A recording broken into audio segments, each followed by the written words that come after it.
Halo,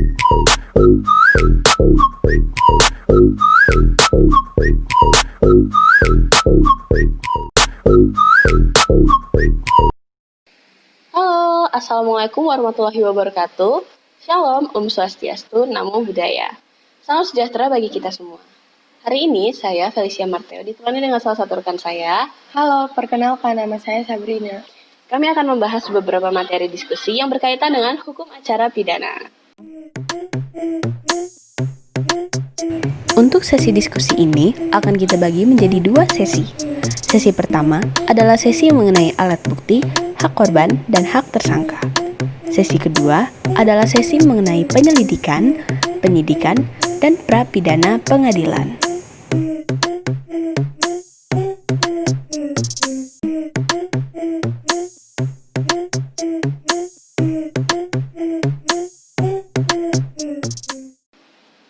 Oke, baik. Kalau begitu saya mulai ya. Apa tujuan dari hukum acara pidana? Untuk hukum acara pidana sendiri sebelumnya merupakan rangkaian peraturan yang mengatur bagaimana tata cara berpidana di ranah hukum acara pidana. Jadi untuk beracara sendiri itu ada hukumnya dan itu hukum acara pidana. Untuk tujuannya sendiri tentu untuk mencari kebenaran, lalu untuk membantu hakim untuk menemukan putusan yang tepat dan juga bagaimana pelaksanaan putusan hakim tersebut. Oke, baik. Bedanya hukum pidana dan hukum acara pidana itu apa ya? Nah, kalau untuk hukum pidana sendiri itu merupakan peraturan-peraturan yang apabila dilanggar akan ada sanksi pidananya. Tapi kalau untuk hukum acara pidana itu lebih mengatur bagaimana cara kita beracara, bagaimana cara kita mengadili di ranah hukum pidana seperti itu. Oke. Tata cara beracara di peradilan, berarti persidangannya nggak bisa dilaksanakan sembarangan ya? Tentu saja nggak bisa, karena untuk melaksanakan persidangan harus ada terdakwa, dan terdakwa itu sendiri nggak bisa main langsung dipanggil ke pengadilan itu gitu aja. Harus ada surat panggilan pengadilan seperti itu. Kalau cara pembuktian terdakwanya gimana?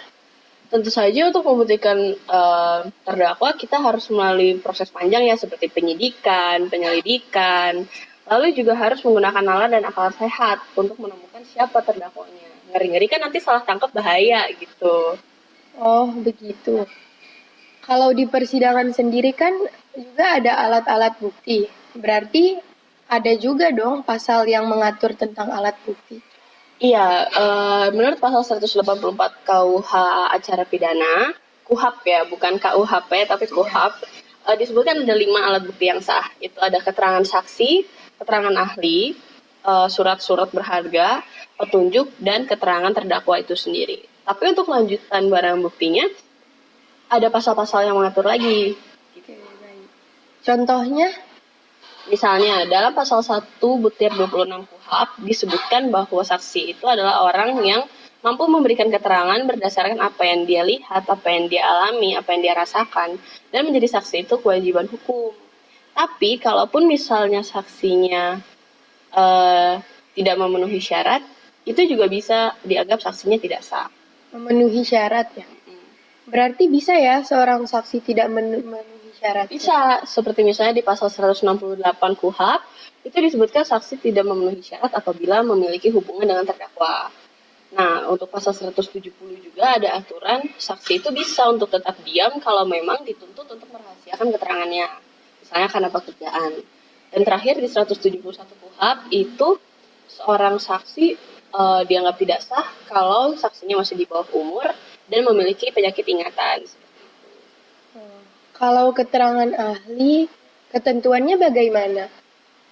Kalau keterangan ahli, menurut KUHAP ya, menyatakan bahwa seorang ahli merupakan keterangannya itu menyangkut hal-hal yang memang dia ahli di satu bidang. Misalnya, dia memberikan keterangan yang dia memang paham untuk membantu sebuah kasus menemukan sebuah titik terang, seperti itu. Oke. Siapa saja yang dapat dikategorikan sebagai ahli? Untuk ahli sendiri, sebagian besar disebutkan orang-orang yang memang ya memiliki kemampuan khusus dan memang orang itu mampu memberikan keterangan yang membantu, tapi dikelompokkan lagi dalam pasal 179 KUHAP bahwa ahli itu bisa dokter atau ahli forensik yang mengurus sebuah kasus ya, atau ahli-ahli lainnya di bidang-bidang lainnya juga. Seperti itu. Bagaimana dengan alat bukti surat dan petunjuk? Kalau untuk alat bukti surat sendiri, sebenarnya ketentuannya cukup sederhana ya. Cukup surat-surat penting saja yang misalnya berkaitan dengan undang-undang yang diatur dalam undang-undang, seperti akte lahir, kartu keluarga, KTP, seperti itu. Kalau untuk petunjuk ya, kalau petunjuk itu kita harus melihat dulu misalnya dari alat-alat bukti A, B, C, kejadian-kejadian A, B, C, nanti dikaitkan untuk menemukan petunjuk yang mengarah pada misalnya pelakunya siapa, motifnya apa, kejadiannya bagaimana, seperti itu. Oh, kok bisa keterangan terdakwa dijadikan sebagai alat bukti yang sah? Sebenarnya untuk keterangan terdakwa, yang pertama tentu saja keterangan terdakwanya harus sebenar-benarnya ya, karena kan pasti disumpah juga kalau memberikan keterangan seperti itu. Tapi sebenarnya keterangan terdakwa ini bukan sebagai pembuktian bahwa dia bersalah atau tidak, tapi lebih untuk membantu menemukan alat-alat bukti lainnya yang terkait dengan kasus ini, seperti itu. Oh. Sejak tadi bahasanya terdakwa ya. Iya ya. Memang terdakwa dan tersangka itu berbeda ya? Nah, ini yang banyak orang belum tahu. Tersangka dan terdakwa itu berbeda. Tersangka itu orang yang disangkakan melakukan suatu tindak pidana. Jadi belum pasti dia yang melakukan gitu, masih disangkakan, diduga.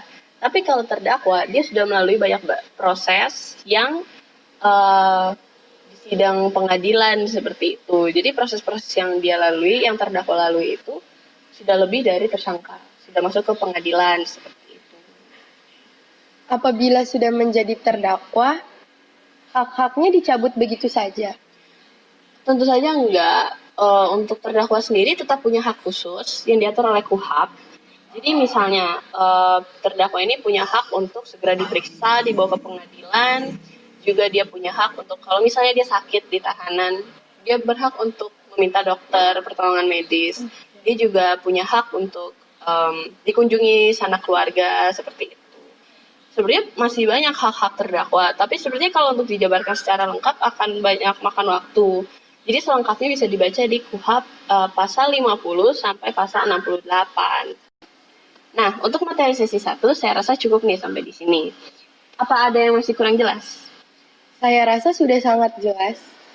Oke, kalau begitu kita bisa lanjut ke sesi 2. Kita bisa langsung ke sesi 2 yaitu mengenai penyelidikan, penyidikan, dan prapidana pengadilan.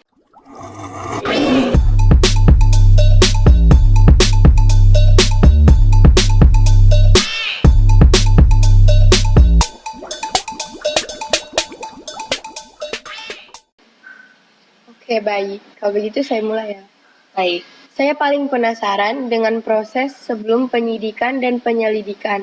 Bagaimana penyidik dapat menyadari adanya delik yang terjadi?